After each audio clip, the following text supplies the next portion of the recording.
All right, welcome back to another episode of the Around the 412 Fantasy Football Show. As always, brought to you by Keats Barbershop, located in East Rochester, PA. I'm your host, Smitty. With me, as always, I got Drew and Joe. What is going on, fellas? Drew, did not mention the hat. I'll have to. People see it. That's true. It's a crazy stat that you just told me. 87% of the country on the Phillies, or wants the Phillies to win the World Series. That would probably be the case if it was the Yankees too. So I feel like it was kind of a win-win for them as long as they got to the World Series in terms of being America's favorite. In what world has Philadelphia become the favored child of the country? It has 2022 is ridiculous. We don't have trash cans in our dugout. 1776. When did they move the capital to Washington, D.C.? It's been like that long since Philly's been that favored for something in the country. Yeah. Who knows? But yeah, Drew's fired up for that, obviously. Friday, right? Kicks off on Friday. Yep. The World Series. 8:30. All right. So we can now, this isn't a baseball show. We're here to talk about fantasy football. Get you guys ready for week 8. Let's start with some injury roundup as we always do until we undoubtedly will get some comments in here with some questions for us. Before anybody tells us, it says week 7 headlines. Where's that? Oh, wait. Oh. No, that's right. That's correct. Oh yeah, we're. See, you got me too. You made. Yeah, I thought that we usually say like headlines going into this week. We've literally never done that. Respect your king. You're. Wait, that's spoiler alert. So I'm not gonna say anything. Yeah. I'm not dead. So let's start with the injuries, Drew. I normally let you just lead the conversation here when we talk about injuries, but the first one I want to talk about, actually, you do have it listed as the first one anyway. Very unfortunate. Breece Hall, the very promising rookie season of the New York Jets running back, comes to an end. We're going to talk about something that kind of was fallout due to this injury with the Jets. But this is a tough one to see. This is a tough. I mean, it was a tough week for the Jets. They also lost Elijah Vera Tucker. But this injury happens. What's the fantasy fallout of this? Yeah. So as you mentioned, ACL and meniscus. For Breece Hall entirely, it kind of sucks because even for Dynasty, we've been seeing that these injuries roll over into the next year. And I mean, he's halfway through a season suffering this injury. Mm-hmm. We saw J.K. Dobbins suffer his at the beginning of training camp last year, and he's going through what he's going through. So obviously this sucks. It really sucks. I still think Breece Hall's a top 5 Dynasty running back, but he would have been probably the best Dynasty running back if he doesn't suffer an injury like this. But as we'll talk about later, James Robinson was traded to the New York Jets. Someone just brought up James Robinson in the comments as well. Yeah. So I think we have to kind of let the comments on a show like this when we're doing it live. We kind of got to let the comments dictate where we go with the show. Should I trade James Robinson for Zeke? It's a half PPR league. So yeah, James Robinson comes over in a trade to the Jets following this injury. They waste no time. Kind of shows they still, say what you want about the Jets. They're 5-2. They plan on being a contender this year. They don't want to just sit back on their hands and let Michael Carter take the reign. They make a trade for James Robinson for a 6th that can turn to a 5th. It looks like it will turn to a 5th. I think he needs like 230 yards there or something like that for it to be a 5th round pick. But what is this? Well, first off, what do you think about trading James Robinson for Zeke in a half PPR league? If he's acquiring Zeke, I kind of like it because I still personally think that, kind of foreshadowing later on in the show, I think that James Robinson and Michael Carter are going to be a committee. They were a committee most of the year until Breece Hall essentially flipped off Robert Saleh and said, give me the ball. Like he was just too good not to give the ball to. So at least we know that Zeke's getting a lot of goal line work in Dallas and they're both going to be in committees.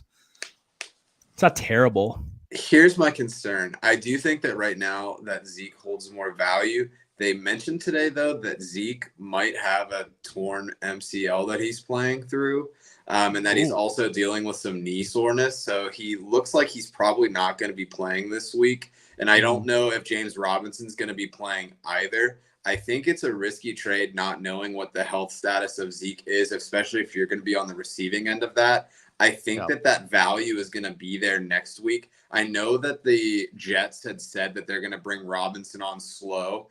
They don't want to rush him onto the field just because they have Michael Carter. They already have Ty Johnson. They've already called someone up from the practice squad. So I could see a scenario where they slow play him, not only because of the injury, but also just because they want to get him acquainted. He did practice today, but they did say they were going to slow play it. So for me, I would not trade for Zeke at this point. I would see what the outcome is of that. It's looking like Tony Pollard's going to get the start this week, but right now it's a pretty big hold.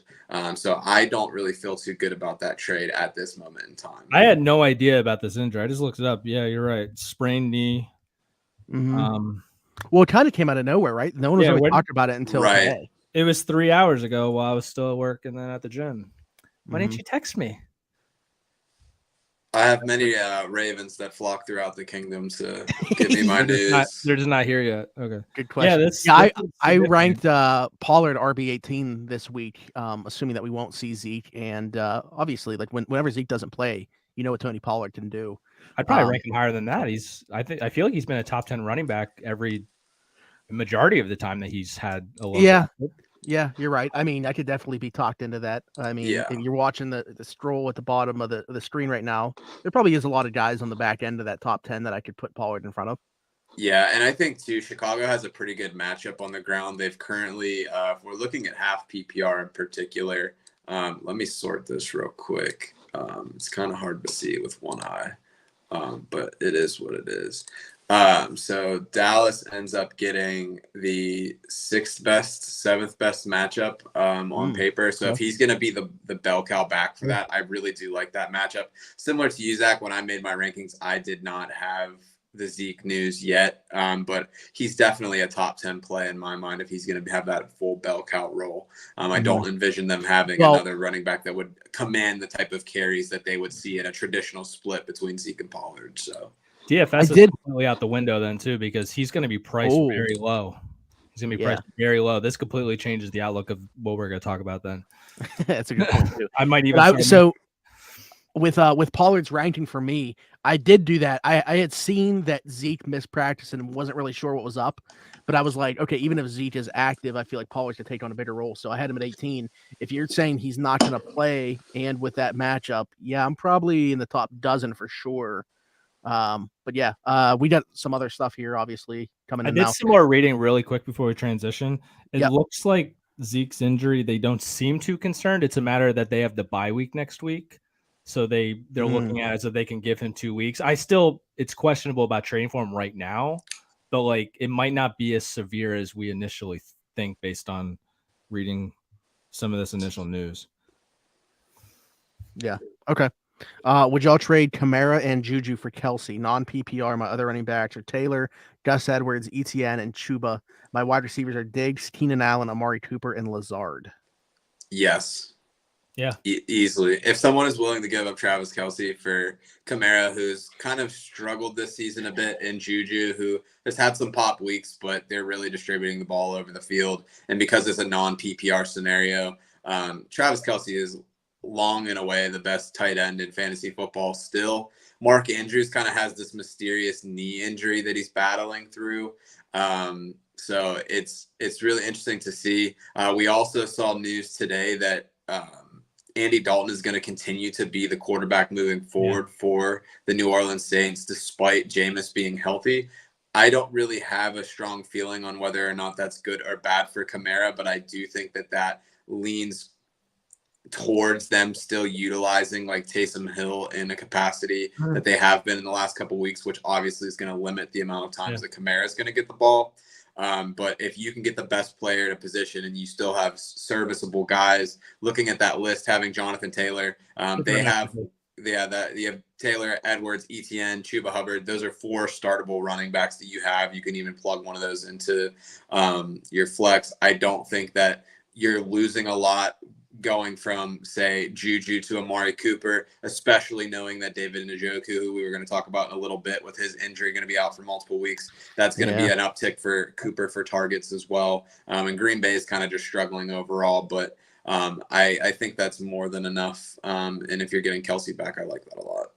I don't know if you guys noticed this with your teams, but I mean, the teams that I have Mark Andrews and Travis Kelsey on, they are doing significantly better than any other roster that I have in any leagues. It's just like one of these things where having one of those guys that gives you such an advantage week over week, because if they're putting up 15 to 20 every week and these other teams are putting up like 5 to 10, you have a 10-point buffer almost weekly.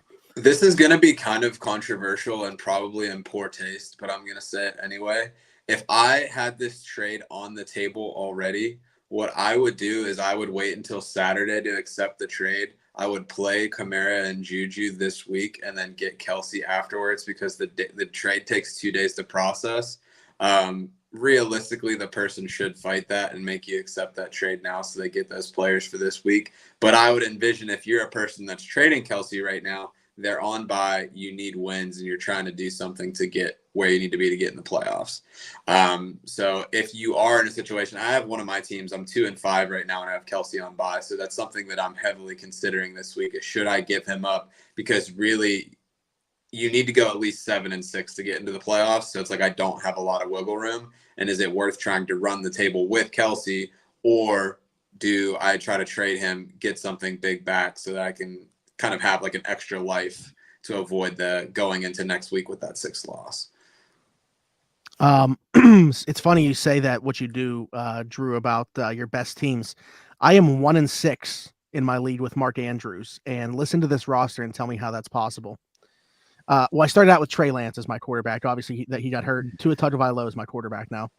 Deebo Samuel, Chris Godwin, Alvin Kamara, Derrick Henry, Damian Pierce, Chris Olave, Terry McLaurin, Kareem Hunt, Romeo Doubs, Wan'Dale Robinson, Jared Goff. I feel like there's just a lot of inconsistency there. There is. Yeah. It's insane. Like, on a week-to-week basis, I could score the second highest points, but I'll play the guy with the top. Obviously had some injuries throughout there with Tua and stuff like that. Kamara has been inconsistent. Derrick Henry was bad the first 3 weeks. So it's insane. But you look at this roster and you're like, how?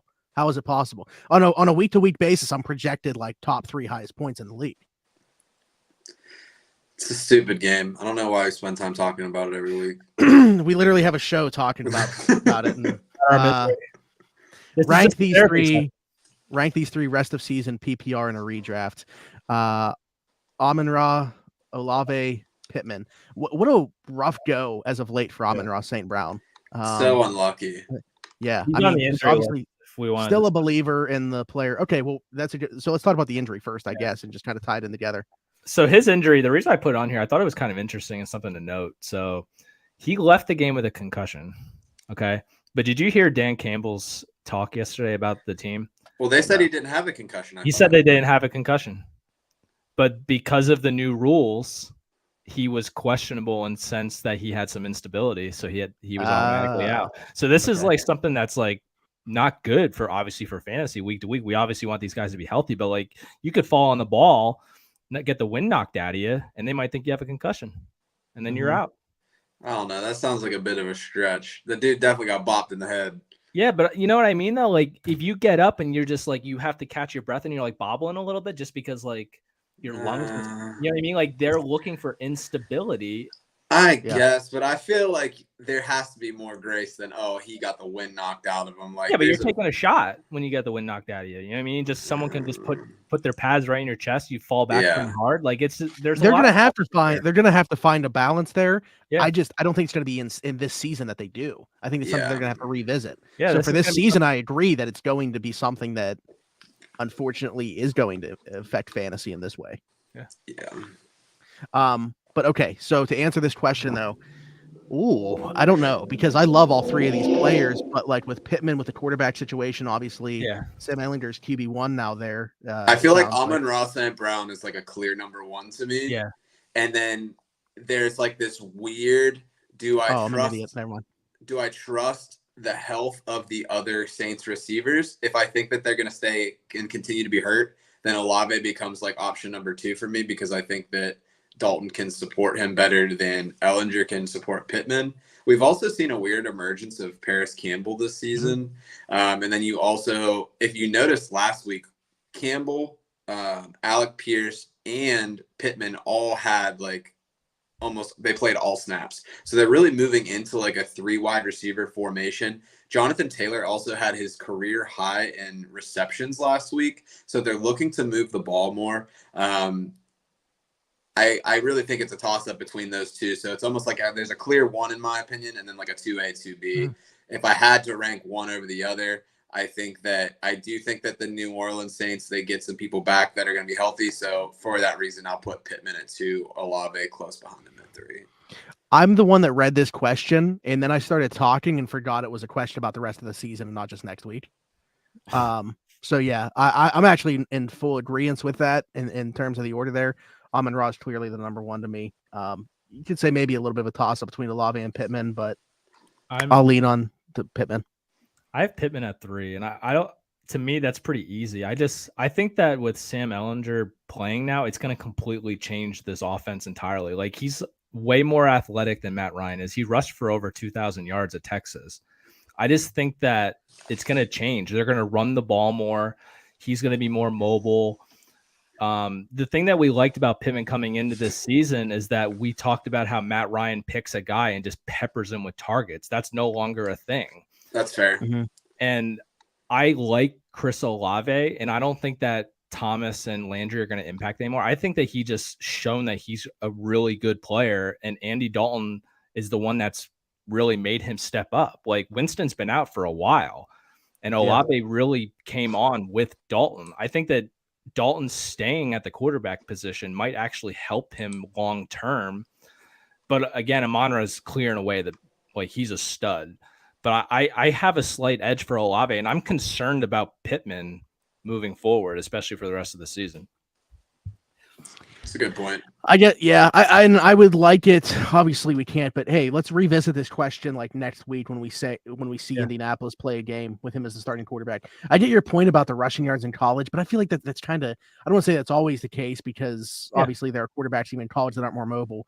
But you look at like the way that say like a Matt Corral, who at one point was running a ton for Ole Miss. And obviously we haven't seen him play for Carolina yet, but his last year in Ole Miss, he wasn't doing that as much. I don't know. I think that like when you get to the NFL level, even guys that were runners in college ran more. They just don't do that in the NFL. I just think when a guy's younger and he's going to be under the pressure that he's under, because they really haven't done well protecting the quarterback. I think. So you're not saying like designed runs. Oh yeah, not designed. I just think that he's not going to throw the ball as much because he's going to be running for his life, or they're going to hand the ball off to Taylor more to protect Ehlinger. I just think that the target share is not going to be what we want it to be moving forward. It's a huge question mark compared to what you would have got with Ryan, which is like, I'm going to feed my dog. And exactly. Yeah. Exactly. It's a big question mark for sure. Yeah.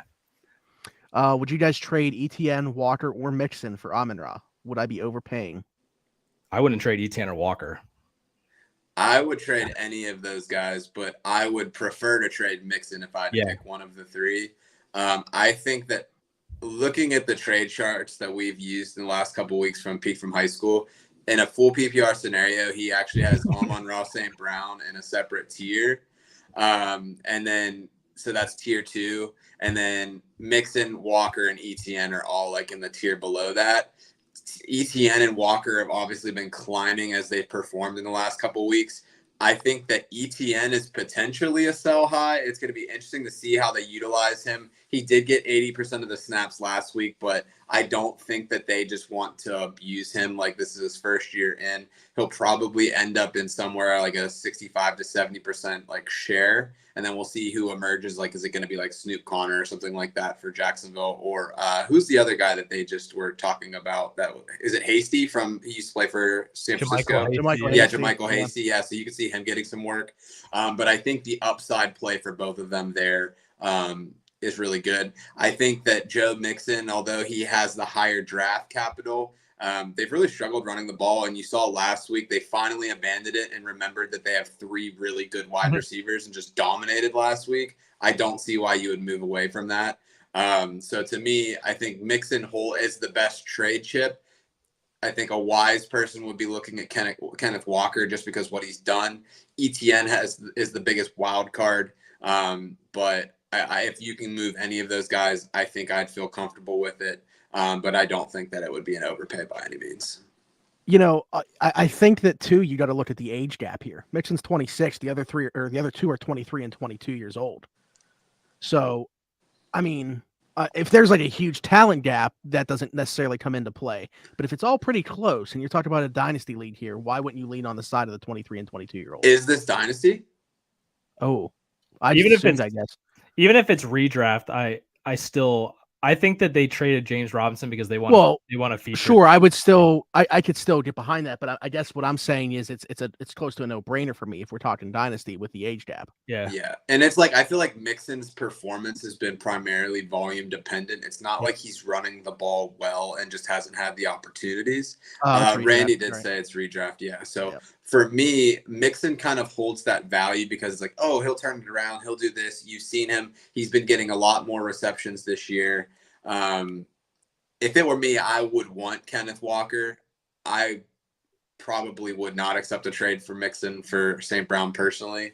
But it's really just the appetite of the player and what they're looking for. But so you would trade them in the order of what? Mixon, Etienne, Walker? Yeah. I'm good with that too, because Walker's just been so good since he took over the job. It's hard to trade him. If I traded Mixon, my team would be Burrow, Etienne, Walker, Higgins, Evans, Amon-Ra. Hey, Randy, if you play on ESPN, let me be a co-owner for that team so that I can see what it feels like to win. That'd be really cool. Thanks. I'll send you my email. All right. I should have known that because he literally asked the question right above that about a redraft. Yeah, it's okay. I like it even more though because he had way too many Bengals in that lineup for me. He would have been stacking Burrow, Higgins, and Mixon. He's got to find a way to get Chase. Wait, actually, let me just come back. We'll come back to that one because he just had something else. The guy's saying he would give Jacoby Myers Amon-Ra or Mixon, so you get both. So smash. Immediately accept. Yeah, smash. I was like, am I reading this wrong? Does he want Jacoby Myers and even if it was either way? I don't care what direction it's in. Make it happen. Yeah. And then Randy, send that invite to Joe after doing that. After you accept that, Kyle, 10-team full PPR got offered Michael Pittman and Rashad Bateman for my Jalen Waddle. His Jalen Waddle. He must be a Dolphins man. Yeah. My wide receivers are Jalen Waddle, Hunter Renfrow, Michael Thomas, and Allen Robinson. No.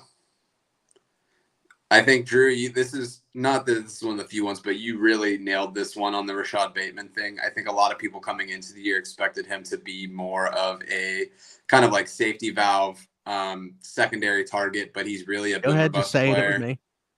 Was it?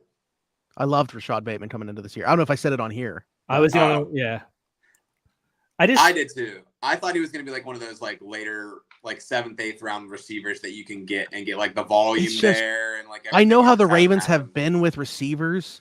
And I know that like they invested a high pick in Hollywood Brown too, but I was like, man, they spent a 1st round pick on this guy, Rashad Bateman. They've seen the scrutiny that they've gotten for their passing game. I just felt like this was finally the guy to do it at the wide receiver position for them. Nope. Devin Duvernay. If it makes you feel any better, this is literally like one of my rarest W's of the season. So, but I would not take that trade. Jalen Waddle is in a great position. I think Tua surprised us in being able to sustain both him and Hill. You're not getting anywhere near the close to the value for that. Did I get 1.5 dubs on that one based on what you just said? Sure. Because I can have as many as you want. Start playing Dancing on My Own if you want. I don't care. I said that I think that they can sustain both Hill and Waddle. I just don't know if where they're at in terms of like top 15. Right now, they're both top 10, which is shocking to me. And without Tua was it 2 games he missed? Yeah. So right now, Hill is 3 and Jalen Waddle's 7. So that would be the highest like 2 players together on a team to finish ever. Yeah.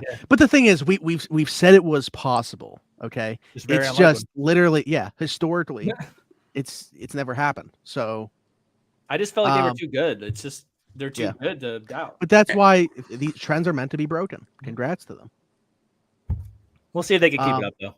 So let's get back to some injury talk. Obviously the comments can sometimes derail that. We love that. We love the questions. Keep them coming in. But getting back to some injury stuff, maybe like a little bit of I don't want to say rapid fire. I don't want to make you just speed through this, but there's obviously a lot more injuries to cover. I could speed through a couple because they might not be as serious. Chuba Hubbard has ankle injury. Just worth noting because of that situation now with CMC moving on to San Francisco. I thought that both running backs look good. They're obviously going to be a committee. If you have to pick one, I prefer Foreman, obviously, because it's funny. Well, we'll talk about that later. But don't ruin Tinder for everybody. I don't even remember what they are. Mike Boone. Boo. Yeah, high ankle sprain, already placed on IR. It seems like his is pretty significant, and somehow we're rolling into another W for me. This might be my week. I don't know. I think Latavius Murray's the guy, which I called 3 weeks ago. That Melvin Gordon I just traded for Latavius Murray. A very weird trade that was proposed to me. Tom Brady and Latavius Murray for Trevor Lawrence, 2 for 1. Interesting. I still wouldn't start Latavius Murray though, because he's clearly touchdown dependent. But he's the guy. Yeah. He also had to sit next to Russ while he did all his exercises on the plane. Yeah, he didn't get any sleep. He just gets cringier and cringier every week. There were there's still some more, right? Some wide receivers. Yeah, David Njoku, you mentioned as a high ankle sprain, he's week to week. I really wanted to bring him up because this is a rare situation where I feel like even if I don't have IR spot, I don't want to drop David Njoku. Even if I have to roster 2 tight ends, I think it's not something normally anyone would do, but I don't want to lose him when he comes back because he really came on and they paid him and they're utilizing him. So if you have David Njoku and you don't have an IR slot, I think I would hold him. I don't know what you guys think in that regard. Depends on your record. I think if you need the spot and you got to get some wins, you got to cut where you can cut. But I wouldn't want to cut him if you don't have to, though. Is mainly my point. I think that he's worth rostering still. And he might be especially with tight ends, with the production. Exactly. I mean, it's kind of a yearly thing, so I think you don't need to necessarily state it every week, but it just seems like this year, even more than others, the tight end position, dude, it's just. I wouldn't want to lose him.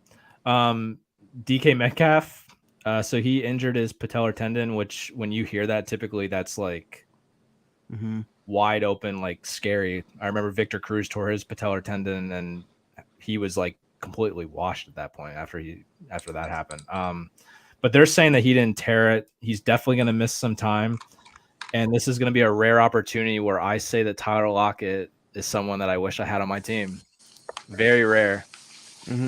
I think he's going to kill it moving forward. Where did we all have him this week? I know we can see at the bottom where he came in collectively, but they had a tougher matchup this week, so I didn't have him that high. Seattle is going against the Giants, the 6-1 New York Giants. Drew has him at 18. I have him at 14. Joe, you have him, I think 17. Yeah. 17. So they're like a bottom 10 matchup.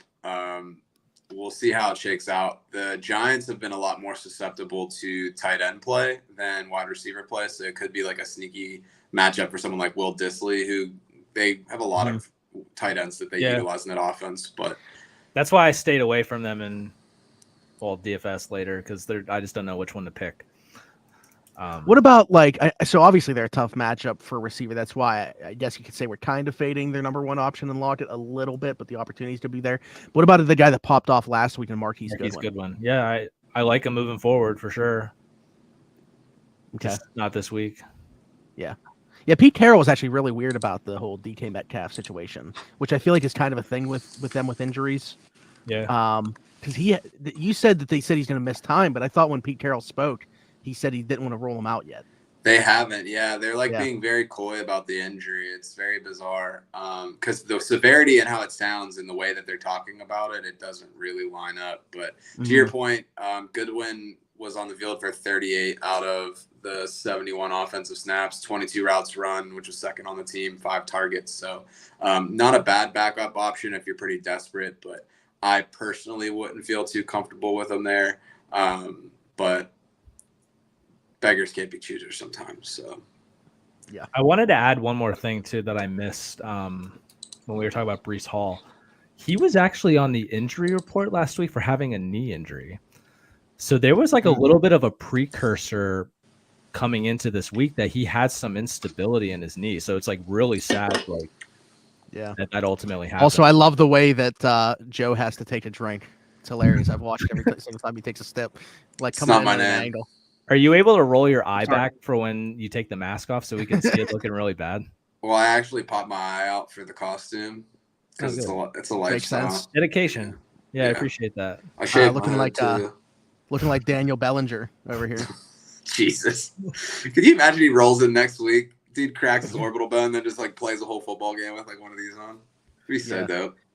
Mike Williams, did you mention it yet? I think that's the last one on here. Not yet. I actually might have added someone. Oh. Yeah, I didn't. There was another injury that I heard of today that I don't have on my list that I wanted to talk about. I might have Calvin Austin. No, it wasn't that one. Huge fantasy impacts there. Yeah. Well, Mike Williams had a high ankle sprain. Did you see the play? It was pretty bad. It was ugly. Yeah. It looked like Jerry Jeudy's from last year, and we know how that impacted him like the entire season. So it's concerning, obviously, moving forward. One fantasy impact, though, is that this probably makes Gerald Everett relevant the rest of the year. Yeah. Not that with the wasteland that the tight end position has been, I've had Everett like in my top 7 on a week-to-week basis. So yeah. And in other news with the Chargers, Keenan Allen came out and said that he felt like he just wasn't healthy enough to go full speed. Like he admitted that he just didn't feel good out there. So that makes Josh Palmer, who missed last week with a concussion, even more valuable as well. Like I wouldn't be shocked if there's weeks where they're both out. I actually wanted to bring that up about like a receiver moving forward. I was going to say him or like DeAndre Carter as well. I like Carter better out of the two, I think, from what I've seen at least. Let me see if I can pull up their stats real quick. I have a very deep stash, DeAndre Carter, on one of our dynasty leagues. DeAndre Carter led the team in snaps, led the team in routes run, and then had 6 targets. So Everett had 9, Mike Williams had 9, Austin Eckler had 12. But I don't think that Josh Palmer even played, so I think he's out too. So I don't know how long-term of a thing that is, but Josh Palmer didn't see the field last week. Yeah, he had a concussion. Yeah, so I don't know how long-term that is looking for him, but Carter's done well the last 2 weeks, so I think that will continue moving forward. It's just a shame. It's crazy to think that like they have such a high-powered quarterback that can gun the ball anywhere in the field, and he's averaging 6 and some change on his ADOT right now. It's just weird. His rib cartilage it's a painful injury. Like it's something that it's going to bother him the rest of the year, and it just really sucks. It's bothering me too. We got another question here. Evening, gents. Full PPR, Judy or Boyd? Also Singletary or Michael Carter? Thanks. Has Jerry Jeudy caught a ball this year? I think Judy's going to get traded. Ooh. With that, obviously, without knowing the landing spot, so you're kind of taking a guess here. Does that benefit him? Yes, because the teams that are all linked to wide receivers are the Packers and Chiefs. It wouldn't benefit him this week, though, because realistically, he probably wouldn't play. So if this is like a this week kind of thing, I really don't like having either one of them on a roster at this point in the year. I don't think it's worth it. Whoa. Look at what Tyler Boyd did last week. Yeah, I don't care what he did in 1 week. The matchup was insane last week. I wouldn't have him on a roster. It is what it is. Sue me. If I had to pick one for the week, I'd probably take Tyler Boyd just because of that role that he has in the offense. There's a chance that he could pop off, but that's like a very high risk, high reward kind of play. I think as far as the running backs go, looking at the matchups, so Singletary has a pretty good matchup this week. They're at home against Green Bay. The one weakness that they do have has been against running backs in the last couple of weeks, so they're giving up 25.9 points per game to running backs in full PPR. For Michael Carter, the Patriots have been pretty tough. I imagine that if I'm Bill Belichick, he tends to try to take their best players out of the game. So I would imagine that he's going to want to make Zach Wilson throw the ball, because the recipe for success for the Jets has been don't give up a lot of points, play good on defense, run the ball, control the clock. So I envision Bill trying to get them to throw the ball a little bit more. I think if I'm choosing between the two this week, I'm going to go Singletary and Boyd. Michael Carter will be in a lot of DFS lineups for me this week, though, because I think that them throwing the ball is actually better for Michael Carter. Most of his fantasy points are going to come via the passing game, in my opinion. So you're with who? Who are your? I'm picks with here? Singletary in like a week-long normal fantasy league, redraft league, but Michael Carter is a very good high reward, medium risk running back for DFS. Okay. I think that if Brett Rippon actually starts this week again, I think that I might prefer Judy because he actually did pretty well with Rippon last week. He was ripping the ball around. Yeah. That was bad. I'm sorry. I'll leave the show to you guys. I'm gonna head out. I'll see you it. should. Last one, full PPR, Devontae Smith or Olave. I'm gonna say Olave, and I'll give it to you guys. It's talk tough. up. Yeah. The Steelers suck. I don't care that they were able to hold the Buccaneers down a couple weeks ago. They were struggling a little bit last week in the air. They were able to make some really Josh good Jackson's adjustments. not walking through those doors. They made some really good adjustments after the first quarter, but it's going to be a tough matchup fresh off the bye for the Eagles. That being said, I'm always going to choose the number one over a number two. So Olave also has a really good matchup against Vegas. So I don't think you can go wrong with either one, but I think Olave is the safer pick for me. Yeah, I agree. You always take the alpha when it's a tiebreaker situation. Yeah. All right. So this can kind of segue us, I guess, into the headline stuff that's not injury related. All right, cool. Yeah, so let's talk some Week 7 headlines. Headline number 1, the Gus Bus of Baltimore returns to action. It was weird. They used a weird, like, 3-man rotation at running back. So Gus Edwards, Kenyon Drake, and Justin Hill, they all had significant snaps on early and third downs, and they each got at least one goal line snap. So it's something to keep in mind.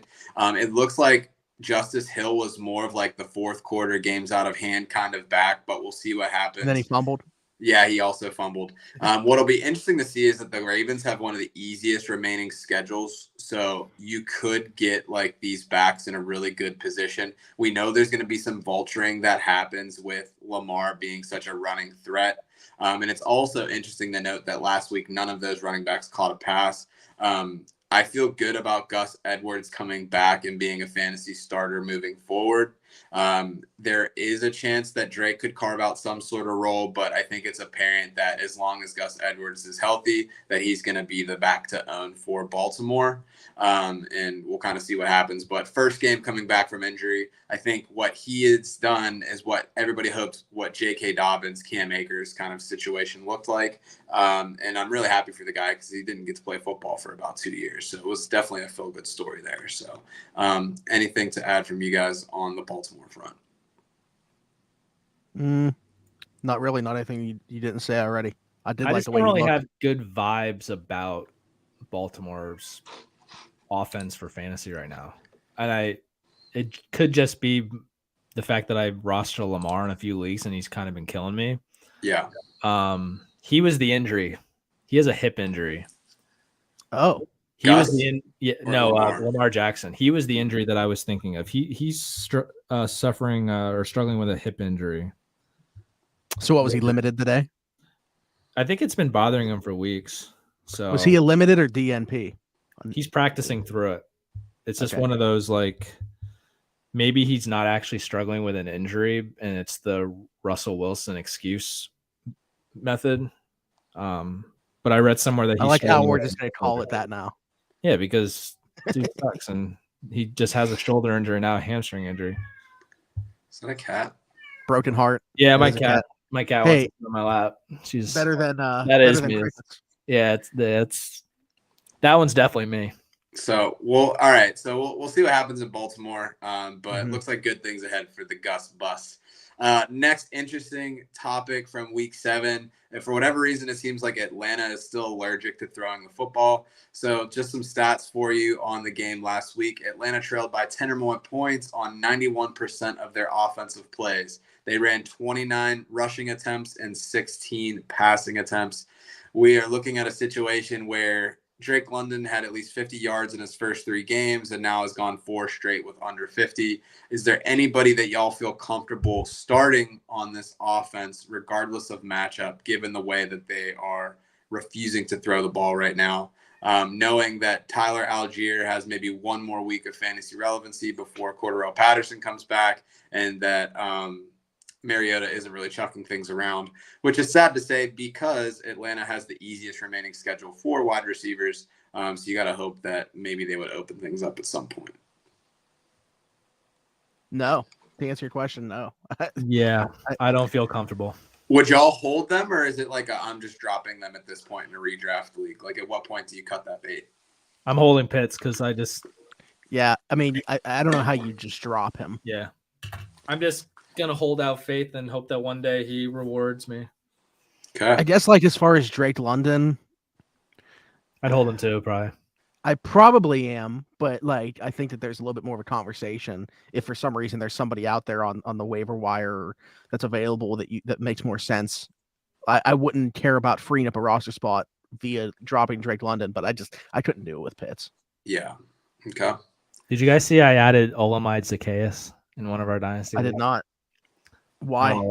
I don't know. I felt like when I was watching the game, that's who Mariota was looking at. He didn't necessarily throw it to him. Definitely wasn't looking at the other 2 players we're talking about. Like how ridiculous is it? We keep talking about the wasteland of tight ends, and yet a player like Kyle Pitts still doesn't crack the top. Was he? Yeah, he came in at number 10. He wasn't in my top 10, but he was in my top 10. I'm a glutton for punishment.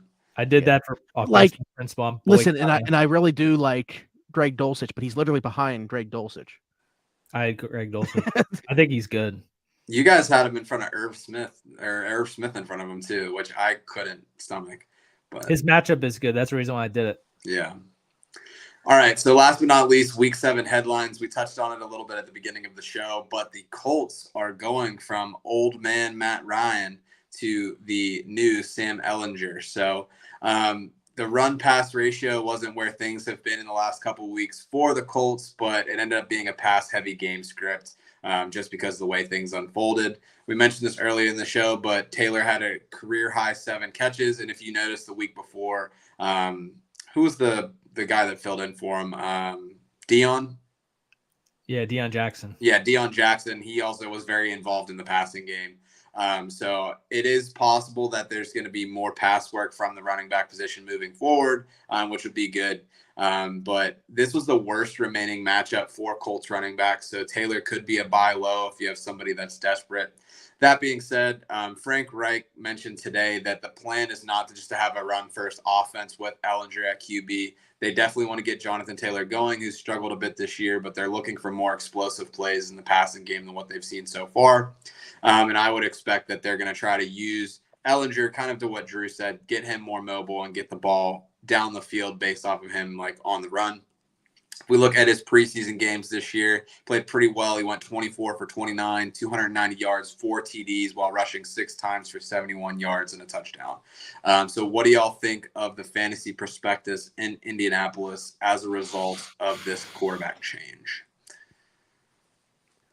I already really said my piece. I don't like it for Michael Pittman at all. I think that it's an uptick for Jonathan Taylor as much as you can really do, because obviously he was the top 5 running back anyways, and he was getting 20 carries. But I think when they get in the red zone, he's getting the ball, and Pittman's going to hurt. Can we maybe subscribe to the idea of a young quarterback looking towards tight ends more and see like a Mo Alley Cox or a Jelani Woods. Jelani Woods uptick? I just don't think that they use him enough. And if they're going to have all 3 of those receivers on the field, to me, it screams Paris Campbell, because Paris Campbell was kind of the backup coming into things, and that he could probably be the safety valve because they have that familiarity there. So it'll be interesting to see how that shakes out. But I agree. I think it's going to hurt Pittman a little bit.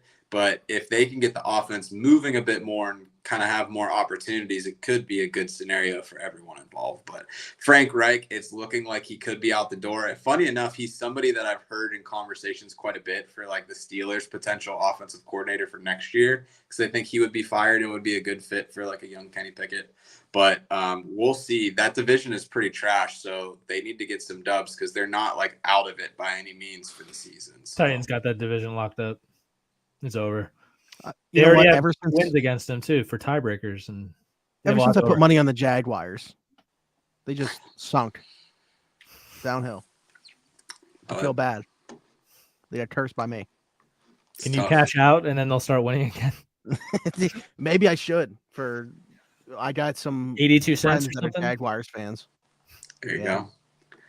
All right, so let's tender a little bit. We'll transition to our next little topic here. So if you haven't been on the show with us before, we pick a couple of profiles out in the wild of the NFL landscape, talk a little about how we're feeling about them. So you'll see a screen pop up that looks something like this. If you're familiar with the Tinder app, it might look a little bit familiar.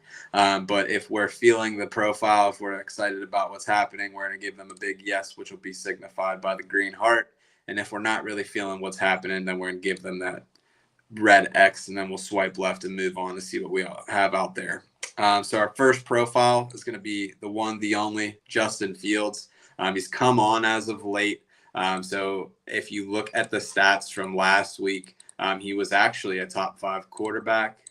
So that was a bit surprising, I think, for everyone just based on how they struggled. So he actually came in at number 5. He had 24.4 points, mostly carried by the 82 rushing yards and the rushing touchdown that he had, only threw for 179 yards. But that rushing floor is something that can propel a lot of players into fantasy relevancy. So are you feeling Fields as a fringe QB1 moving forward, or do you think this was just a one-game fluke? Go ahead, Drew. How much does it cost to get a super like again? I don't know. I think don't you get one anyway or something? Probably like 99 cents. I don't have a Tinder history really, so I'm gonna super like this though. Like this is, I've been in on this for a few weeks now. I just didn't want to say it till something actually happened. But like the rushing upside that he's getting is Jalen Hurts his rookie year, and he was very good at the end of that season. Obviously the downside is his passing is suspect, but he's throwing the ball more than he had been. It's still not crazy enough, but he's been a fringe top 10 quarterback the last 3 weeks. Yeah, so if you look at the stats, he was QB 13 in week 5. Week 6, he was QB 8. And then week 7, he was QB 5. So he's had some decent performances there. It was a tough matchup this week. The Pats are always good on the defensive side of the ball. Like I think that with his rushing upside, he's safe. He's kind of like the Wish Lamar Jackson. So he's somewhere in between Marcus Mariota and Lamar Jackson, is what you're saying. Yeah. It's still kind of hard for me to take this segment seriously, but yeah, I'm definitely feeling Fields. When I get on Tinder at 2-3 in the morning. Oh, girl. You mentioned that Fields is really starting to come on. That's what I'm looking for when I get on Tinder at 2 to 3 guys that are really starting to come on. So I like that. Oh, I like that. All right. Yeah. I do think that rushing upside is there. It's interesting that just the number of quarterbacks that are struggling this year. So if you look at like the TD rates in Tampa Bay, they've dropped off by like a touchdown and a half per game, which has absolutely hampered Tom Brady. Aaron Rodgers is like in shambles in Green Bay. So I think these guys like Mariota, guys like Justin Fields, where they're not, or even Daniel Jones for that matter, they're not necessarily moving the ball through the air, but everybody's kind of struggling in that front. We've noticed that fantasy points are down about 20% this year. So those guys that are willing to run the ball more, they may not be getting a touchdown every week, but if you're running the ball 14 times, then effectively you're getting a running back out of that. I don't know if I'd feel confident starting Justin Fields, but I do think that he's somebody that should be rostered. So yeah, I'll buy in on it too. I'm always down for a good swipe. So he's the perfect clean QB2 sweep superflex right now. That's mainly where I'm looking. And he's a bye-week fill-in streamer depending on matchup. But if you're in a 2 quarterback league, I'd love him to start weekly as your QB2. He's safe with that running floor. What wide receivers could I get when packaging CeeDee Lamb and MT? Full pot. Smoke it. No, he clarified PPR. Michael Thomas, right? Yeah. CeeDee Lamb and Michael Thomas. I mean, I guess it depends So if you're wanting to trade both of them for a better receiver, I mean, CeeDee Lamb's already like in a pretty high tier of receivers as it is. I would put him in the like AJ Brown, Jalen Waddle, T Higgins kind of category.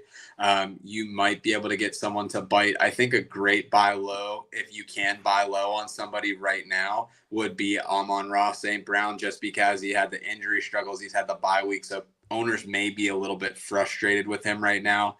I don't think that there's really anybody else higher than that that you're going to really be able to part ways with from a wide receiver perspective. I don't see anybody giving up Tyreek Hill. I don't see giving up Jamar Chase. I don't see giving up like Kupp, Diggs, or Jefferson. So I think the only real attainable target may be Amon-Ra St. Brown, but I don't know if you can really, there's nowhere really up to go, in my opinion. I don't know if you can package that. Agreed. I think you would need to include, you would either go for a higher receiver or a higher running back, or you would need to give like more of a running back to get like another like tier 3 receiver. But it would be you'd have to move a lot more than what you're giving up to get into that next echelon of receivers, in my opinion. It's funny because I would have said Amon-Ra, but the other one that I think about, you said AJ Brown, but like that's pretty lateral. Right. So I wouldn't package them both to get AJ Brown. To me, I feel like you're shooting yourself in the foot there. I'd rather just keep the both of them. Yep. But if I could trade like Michael Thomas and a wide receiver, another running back to maybe upgrade my wide receiver, or why do I keep saying that? If I can trade Michael Thomas and a middling running back to get another running back, then maybe that's the approach that I go. But I would be holding Lamb, especially with Dak coming back. He's going to get more comfortable with the hand. Yeah. So I don't think that there's really a beneficial move that you can make there. I haven't really seen that connection much. Obviously, Dak gets hurt in game 1, that stinker against Tampa Bay, first Sunday Night Football game, and then Dak comes back last week, and you can tell that the approach was kind of run the ball and ease Dak back into things. So, Chad lost last week in Dynasty by 10 points because the QB market was pricey and didn't think I'd be close enough to win. Trading for Brett Rippon feels bad. Pour one out for you, Chad. Sorry, man. It's tough out here. Chad's been having a tough go of it. Wasn't he sick like last week or 2 weeks ago or something? Yeah, he was. Tough The scenes. The water in the kingdom is just not great. We gotta do better. All right. So moving on to our next profile, you obviously were feeling Fields, but are you getting the hubba hubba feeling about Chuba Hubbard? So I'm sorry. The best part about this is we don't know what the titles are going to be. Drew and I don't know what the titles are. Is this like a gum? Sure, hubba, Drew. Hubba. There we go. Come on. I know. Okay. But so as we know, He gets traded out to San Francisco last week. There was some questions about who would emerge as kind of the de facto RB1 for Carolina. Chuba Hubbard ended up getting the start last week, but both running backs had decent numbers. So who do you think out of the two, are you taking Chuba Hubbard as the heir apparent for the Panthers kingdom? So what are your thoughts? Are you buying Chuba, or are you going to swipe and hope that you can get Donta Foreman a little bit later and you're swiping? Yeah, see, I like Foreman better as a player, but does Wilkes feel that way? I think because of like the draft capital being invested into Hubbard, he probably would get the first look. Do you have that in front of you? What were the splits last week in terms of? Yeah. Let me pull it up real quick for It's hard because he left with the injury. That's why I'm just. Oh, that's right. Yeah. So let's see here. Snap count. So Chuba Hubbard had 23 snaps, 12 routes run, 3 targets, 9 carries. Donta Foreman had 27 snaps, 10 routes run, 2 targets, 15 carries. So when they were both in there over the first 3 quarters, it was 22 snaps for Hubbard, 14 for Donta Foreman. Yeah. And then that included Hubbard taking 8 carries to 4. And Hubbard was also taking the third down snaps. Other things to point out, Foreman had like a 60-yard run in one of his first couple of carries, so that was the majority of his work. He got the ball 11 times in the fourth quarter for 48 yards. One other thing that I'll bring up was that there's a group called Number Fire They do analytics. And based on like the expected points that they had, they said that Chuba Hubbard was successful at a 67% rate for his carries, whereas Foreman was successful on 27% of his carries. Cool. So it was really just like the big runs that he got kind of saved him on the stat line, but not necessarily on the field itself. So it'll be interesting to see, because I know a lot of people, last week, it was like, who are you going to pick up between the two? It looked like Foreman, but it seems like the Panthers might be going the opposite direction. Yeah. And see, like rest of the season question. All right, to answer that, is this for just the rest of this season? Yes. Okay, so I will swipe on Hubbard being the guy for the rest of the season. But I don't think either one is the lead back in Carolina next year. I can see that for sure. True. Swipe right, swipe left. I just need 1 second here to verify something before I make my decision. Okay. I'm going to swipe. Your Twitter account? What did you say? You're trying to verify your Twitter account? You said you're going to verify something. He's updating his pictures on his Tinder. He's got to get the hat in there. Yeah. I'm going to swipe right on Hubbard as well. I thought it was going to be Foreman, just knowing what we saw last year when he came on for Tennessee after the injury. But I think that there's some allegiance to Hubbard there, and I think they're going to play that out. I think both of them will get some work. I think it's going to be pretty close to a 50-50 split, but I think that from a pure pecking order perspective, Hubbard's going to be the one that ultimately gets the play there. So I was wrong because I picked up Foreman and left Hubbard on like for free last week. So all right, I'm back here. So I was in on Foreman earlier. I just felt like he looked better, but I was going through these player profiles, and I kind of like skimmed through the game log. It looks like, which obviously this could completely flip, but it looks like Chuba Hubbard was on the field when they were in the red zone majority of the time, which is a big thing for me. It's hard to gauge right off a player profile because they said that they both had one short yardage carry, if it means anything to you. Yeah. And Raheem Blackshear had 5 snaps, and he was a receiver before. I picked up Blackshear in a league just as a dart throw dynasty. And Hubbard was the primary third down back as well. So he got 6 of the 7 snaps, and the other snap they were both on the field. And he had the same percentage of routes run, and he missed majority of the. He missed the entire fourth quarter. So right. So that I think that they want to give Hubbard the first shot at it, but ultimately it's going to be a committee. So where are you swiping? I'm gonna swipe right because he's gonna have the shot to take that job. So all right. Did you see what Chad said about you looking like a Mountie?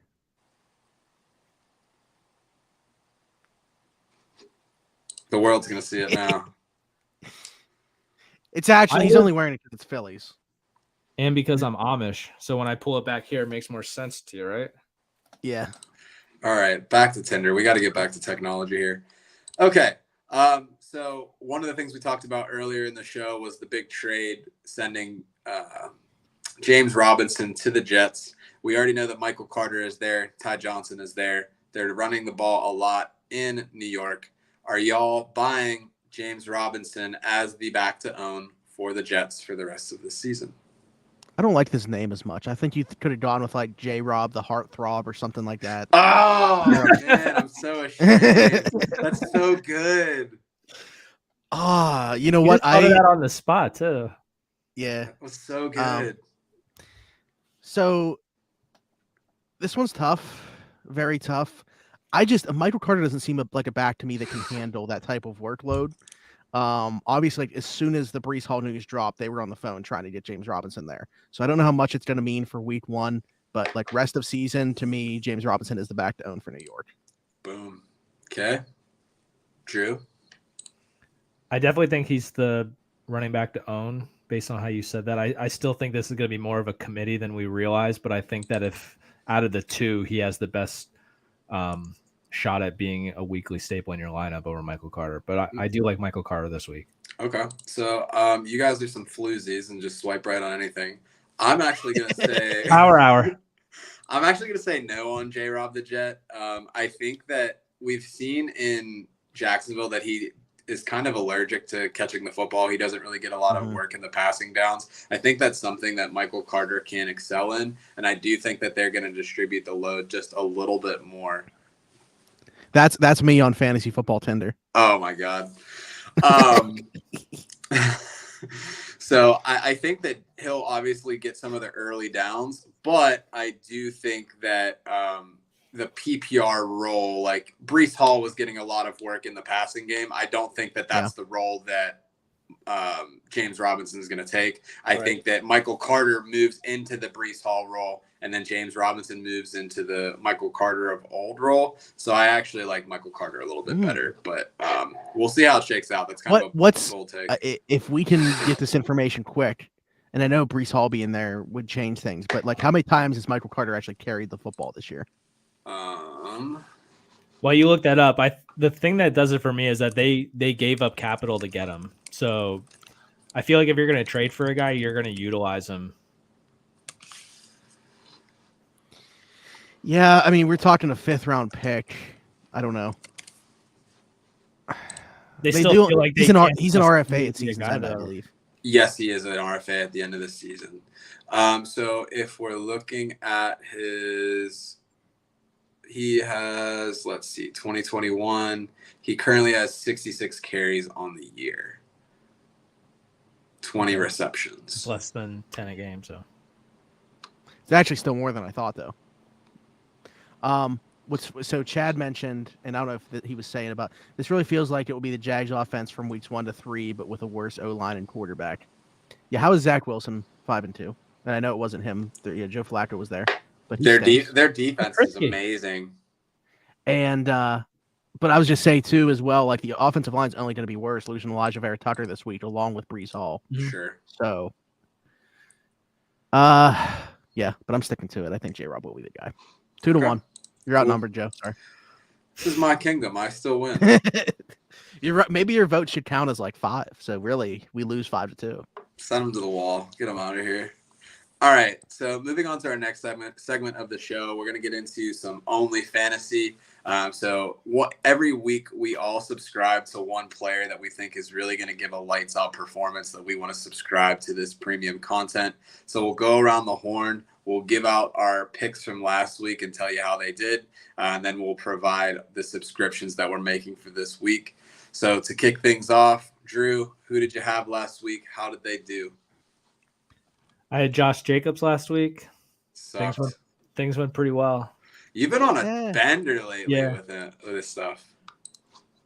Yeah, I think I've only missed on one this year. Josh Jacobs, RB2, missed RB1 by 0.2 points to Austin Eckler. Yeah. 3 TDs, 143 yards, 4 targets, 3 receptions for 12 yards.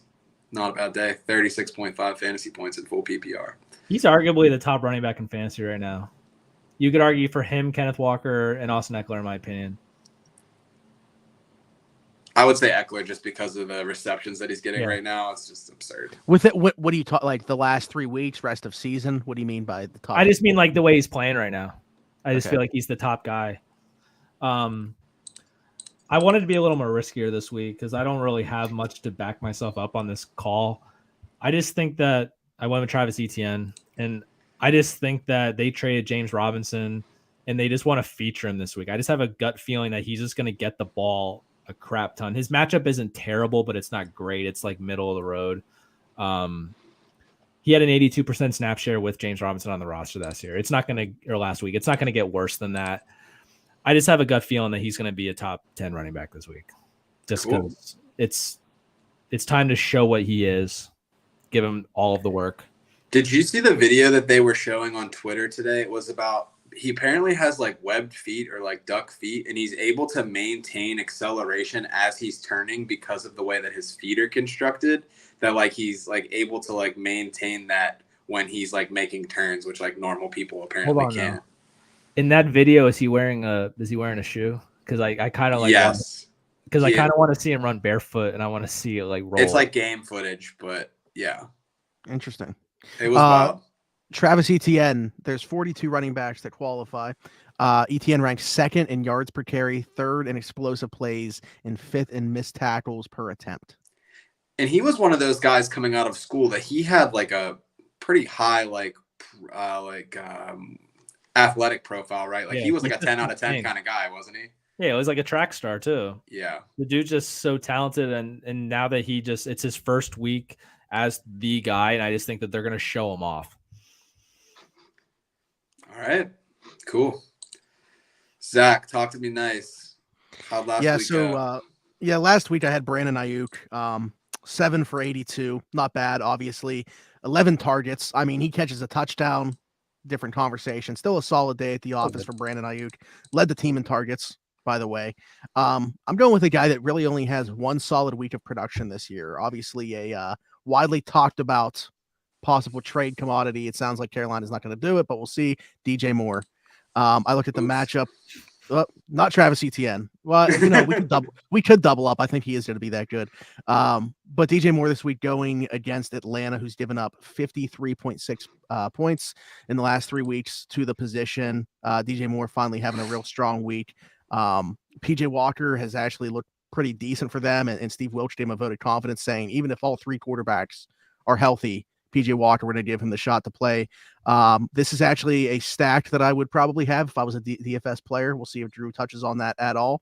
But I really like DJ Moore this week. I am kind of just buying into 1 week of production and think that could be hopefully a thing of going forward. Who would have thought that PJ Walker, and we talked about this last week, could PJ Walker finally be the thing that DJ Moore needs to get going? And he proved it a little bit last week. So I'm excited. I mean, if nothing else, like, it's got to be frustrating to be DJ Moore or like Terry McLaurin. Like, you have all this talent, you're getting open all the time, and then like just throw ducks. Like, I would be infuriated. Yeah. I mean, DJ Moore's dad was probably ready to like put together a YouTube video or something to try. DJ Moore's dad was gonna like go and buy like Yeezys or something. Like, just like it's like, all right, well, we'll get this kid out of here. Like, there's got to be something. Black market Yeezys because they're not for sale anymore. Yeah, the one thing I wanted to look at too that I didn't say was, so he had 7 for 69 last week, but double-digit targets, 10 targets, which far and away was the highest on the team. The next highest was 3. He's one of 2 players that has had at least a 20% target share in every game this season. Yeah. Cool. All right. So as we all know, I've been pretty terrible at my only fantasy subscription. I either pick players that don't play, or if they do, they're really doing cardio. I had the all cardio team last week with Rondell Moore. I completely got wrong the DeAndre Hopkins situation. I was really excited. Like, the first play from scrimmage for Arizona, they line it up. Rondell Moore gets a 31-yard pass, and I'm like, bros, I've got this in the bag. Like, I called it. I'm ready. And then Hopkins was like, nah, I'm still him. So Hopkins comes back. He gets 14 targets. Rondell only had one more official target on the game. They tried to use him as like an outside, like fade route guy in the red zone, which went exactly as well as you think that it would. He had a couple of OPIs, like wasn't able to bring the ball in. So all in all, it's a pretty horrendous day. It's weird that he's definitely built to be a slot guy. He's like 5'8", but using him in the outside role on the boundary, it just doesn't make sense to me at all. So completely got that one wrong. Sorry if anybody was tailing that. I know I had him pretty high in my rankings last week, but it is what it is. But moving on to bigger and brighter things. My only fantasy subscription this week is for Raheem Mostert. Last week he had 16 carries, 79 yards. 4 receptions, 30 receiving yards, and 1 touchdown against the Pittsburgh Steelers. He's taken over the RB1 role in Miami from Chase Edmonds, who is currently leading the league in drops.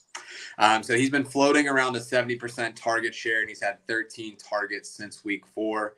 Detroit is at home this week. So one of the things we've talked about earlier in the season is that when Detroit's at home, it's a huge matchup. They're going to have a lot of points potentially in that game. Detroit's giving up 21.1 points per game in the last 3 weeks to running backs. You're playing in the dome. Raheem Mostert's one of those speed guys who can really do a lot of good things in a dome kind of capacity. And I think this is going to be a high-scoring affair. So I like Mostert this week. I have him as a top 12 play in my rankings, and I think that he can salvage me an only fantasy play, which is something I haven't been able to do. I've been crying in the corner, just disappointed in my content. So hopefully we can turn it around a little bit, get the most out of Raheem Mostert this week. Collectively, exactly number 12 for us. Drew had Misters at 14. That is Mostert's nickname. I had him at 12, and you had him at 12. Yeah. Cool. If it makes Actually, no, you had him at no. I'm sorry, you had him at 9. Wow. If it makes you maybe you only said 12 because of the collective, but yeah, you had him at 9. Go ahead, Drew. Yeah. Sorry. vote of confidence for this week for your only fantasy. I almost picked him. Oh, and I've been lucky. I actually, before we go into DFS, I almost picked. I want to be real frisky and just, it's Tinder.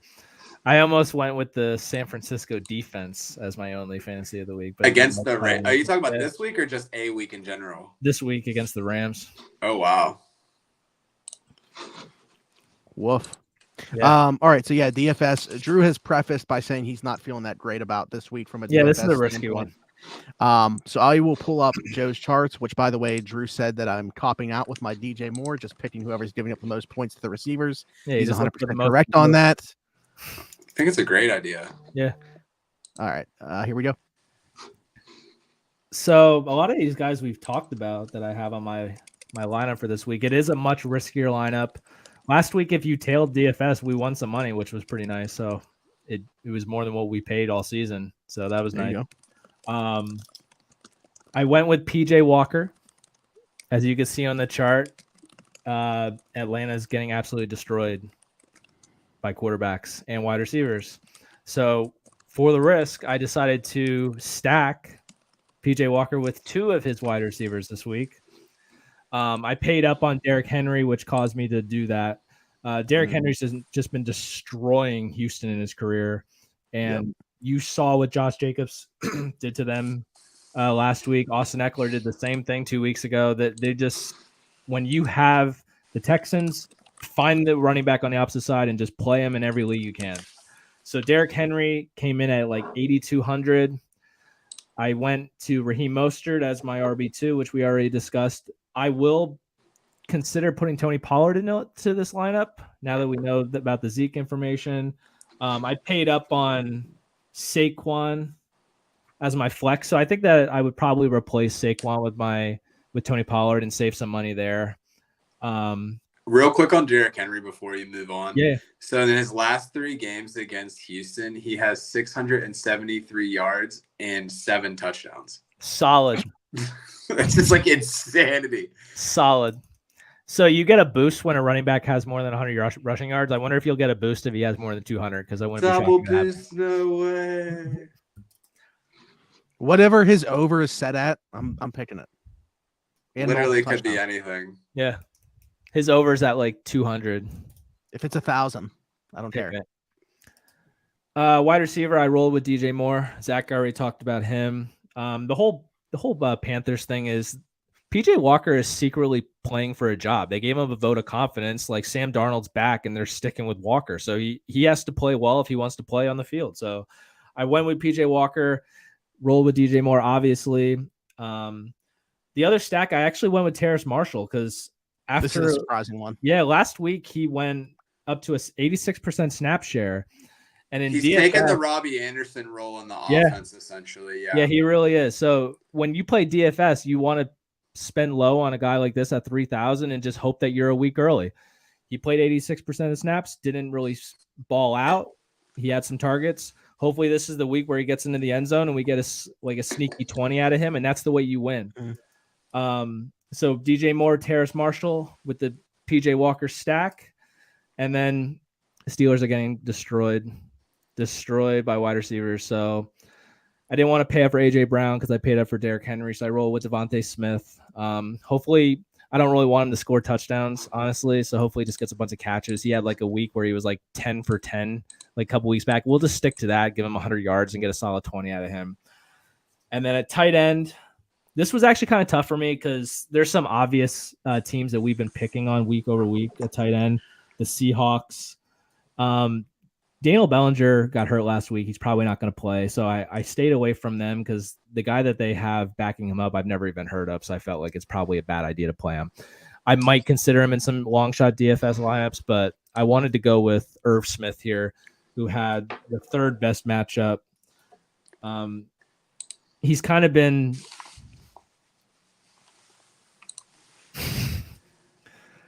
He's kind of been mediocre. He had a good game against the Eagles. It could have been even great if he knew how to catch in the end zone. He could have had multiple touchdowns.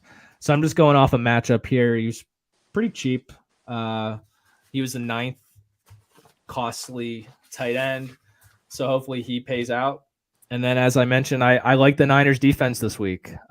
They basically own the Rams for whatever reason, and they cannot block anyone. I wouldn't be shocked if they have 8 sacks this week, and that's 8 points in fantasy. And last week you had a great time. You had 2 touchdowns on your defense, right? Yeah. I played a $5. I usually play a $5 each lineup so I can have more lineups week over week, and then if one hits, then I make my money back. If a couple hit, I make more. We won 75 off that lineup that week off a $5 bet, so it's pretty decent. I think we put up like 190 points or something. Nice. We forgot to have one thing. We also forgot to have Joe explain what these charts are to people that might be tuning in for the first time. Yeah, so if you're tuning in for the first time, essentially what these charts are a heat map of how teams are doing on defense for the last 3 weeks in fantasy football. So if we're looking at the left, those are the defenses that your players will be matched up against. Teams that are in blue, they are currently cold on defense. They are giving up a lot of points, whereas the teams in red, they are a hot defense and they're not giving up a ton. So when we're talking about the different matchups that we have, you can see that the stack that Drew is using in his lineups, Carolina is the biggest beneficiary of Atlanta being so porous from the quarterback and wide receiver position. You can see they're very dark blue, and that's also indicated in the matchup for the Steelers, for the Eagles as well. So you can see the dark blue for the wide receiver realm.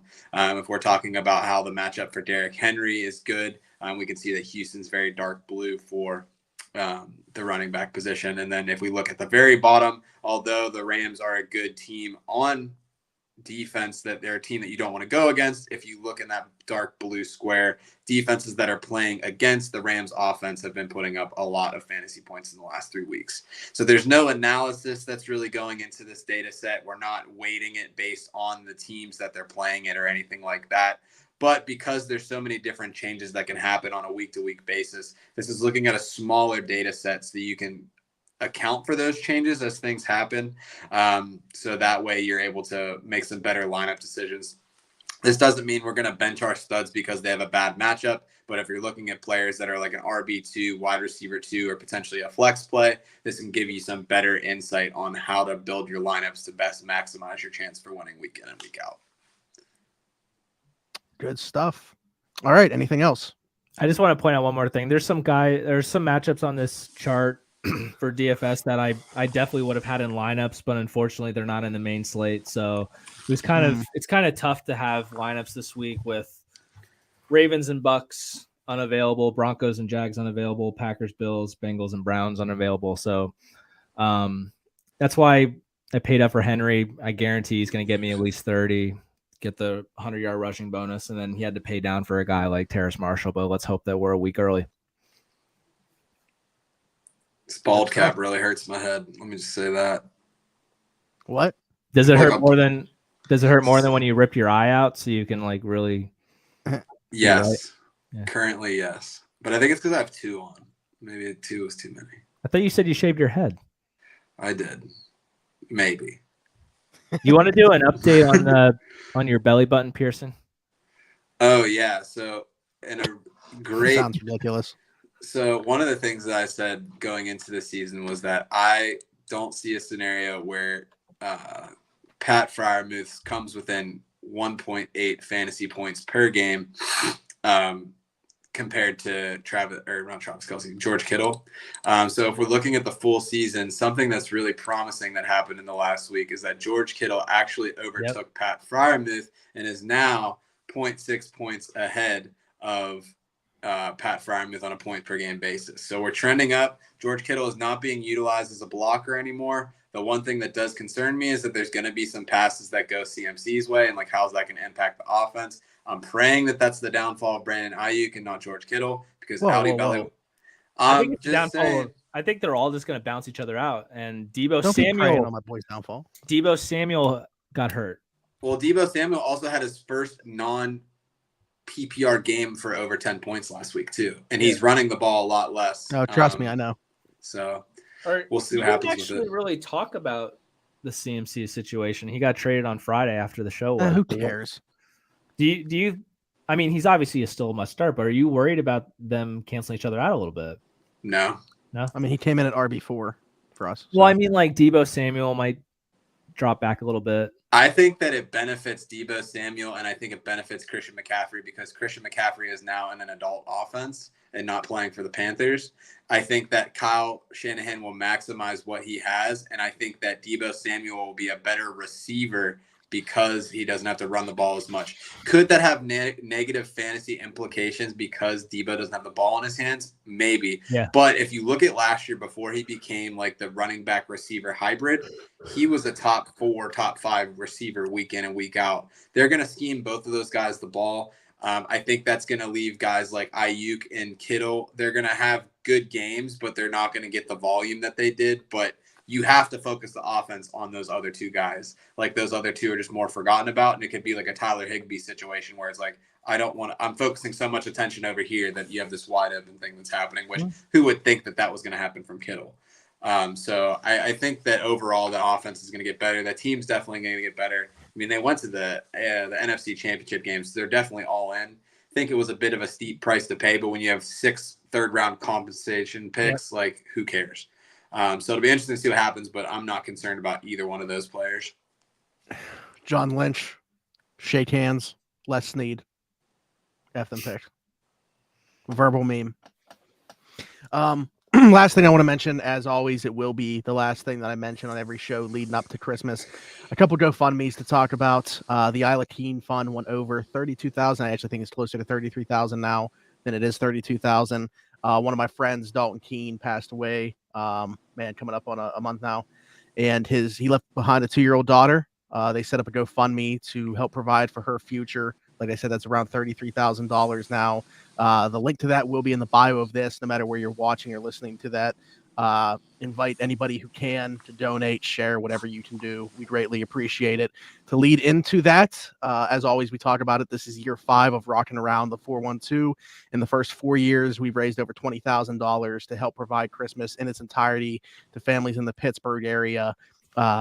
All the gifts that the kids could want. I literally take a list from them and go and get everything that's on that list: electronics, toys, art supplies, makeup, clothes, whatever they want. And we also get the family a $100 gift card for whatever their local grocery store is to be able to get groceries to provide that holiday meal as well. So literally the entire Christmas experience, something that Tyler, my host for Around the 412, and I never had to worry about where Christmas was coming from. And this is our way of giving back and made sure that as many families in our area also can just experience something similar to what we were able to growing up.